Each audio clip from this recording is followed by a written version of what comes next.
Wahlala kahle kanjani? I do not know whether to call this a miracle or a horror story. This is a story of a young woman living in the rural areas in the Eastern Cape province of South Africa who gave birth to her second child at a certain hospital in 2015. This story shows a lack of care, poor healthcare system, and the daily struggles women find themselves in these hospitals when giving birth in the rural areas. This young mother of two tells a miracle, horror, and yet a story most of us cannot imagine going through at this day and age.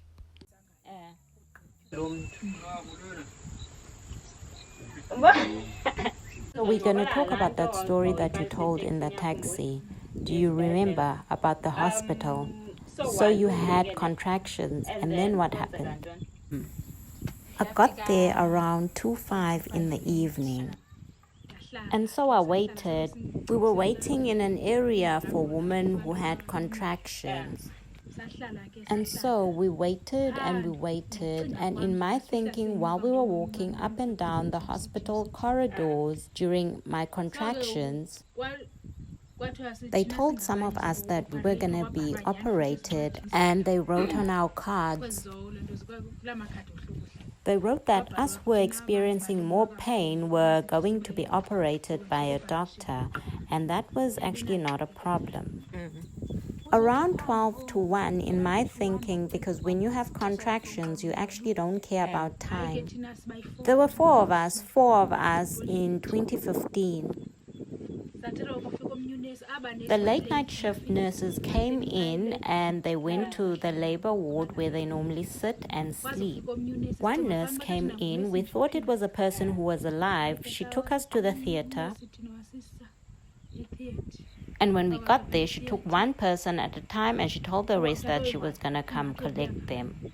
She tells you to bend and she injects you on your waist, and all along you're thinking you're injected by a real person. Does this nurse talk? Yes, she talks exactly like a real person. She injects you on your waist, you wait, and then she performs the operation. She delivers the baby and she does everything that is done, and then she puts you in the wheelchair and wheels you to your bed. But the whole time that this is happening, I'm asking myself, why is she working alone? Where are the other nurses that we saw? Is there no doctor around when this is happening? The doctors only come in during the day or in the evenings when someone is having an operation. But the strange thing about this nurse is that she didn't have a doctor. She was alone. She was working alone. We all gave birth. Each and every one of us had a successful delivery.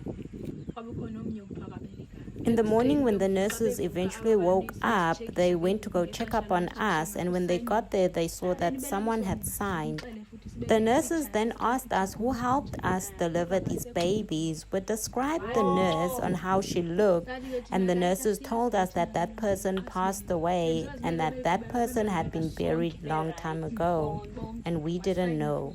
She even left a signature of who she was, and the nurses saw that when they were making our cards in the morning. So when she touches you, can you feel anything? It's just like a person touching you. She's just like a person that's alive. And so where were the other nurses? How do they explain their whereabouts? They sleep. They tell us not to mention that they sleep. They tell us never to mention that. They tell us never to mention it because they were wrong and they were not supposed to be sleeping. Even when you get there, you want to check with them when you're going to give birth or what time you're going to give birth. Already when you get there, they are sleeping. You wonder why they're sleeping because they're supposed to be working. And the doctors leave after performing their work, and they only come in when it's necessary and they are called in by phone. Doctors are mostly around during the day. At night, you will never see them. Most people that deliver at night are actually helped by the nurses.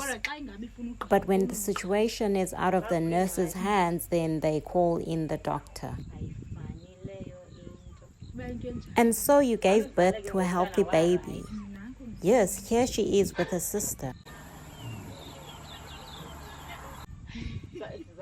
This story is one of many horror stories I've heard about these hospitals in the rural areas. The nurse that actually helped this young woman give birth to her beautiful daughter was said to have been a very dedicated nurse, a person that really loved her job up until she passed away. I will finally conclude that this, to me, is more of a miracle story than a horror story.